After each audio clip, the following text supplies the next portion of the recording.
ঢাকা বিশ্ববিদ্যালয়ের VC panel মনোনয়নের জন্য আগামী 29 জুলাই ঢাকা সিনেটের বৈঠকের ওপর স্থগিতাদেশ দিয়েছেন হাইকোর্ট। বিশ্ববিদ্যালয়ের শিক্ষক সহ 15 জন রেজিস্টার গ্রাজুয়েটদের করা রিট আবেদনের শুনানি নিয়ে সোমবার বিচারপতি তারিকুল হাকিম ও বিচারপতি এম এ ফারুকের হাইকোর্ট বেঞ্চের রোল সহ এই আদেশ দেন।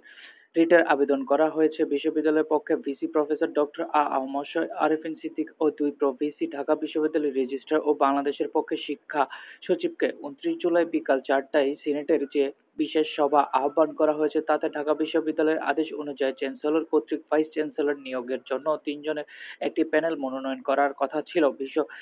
এবং রাষ্ট্রপক্ষের আইনজীবী আমাতুল করিম জানান, রিট আবেদনকারীদের দাবি রেজিস্ট্রার গ্রাজুয়েটদের অনেক প্রতিনিধি পদ খালি, তাই এই নির্বাচন না দিয়ে সিনেটের সভা ডেকে উপাচার্য প্যানেলের মনোনয়ন করা ঠিক নয়।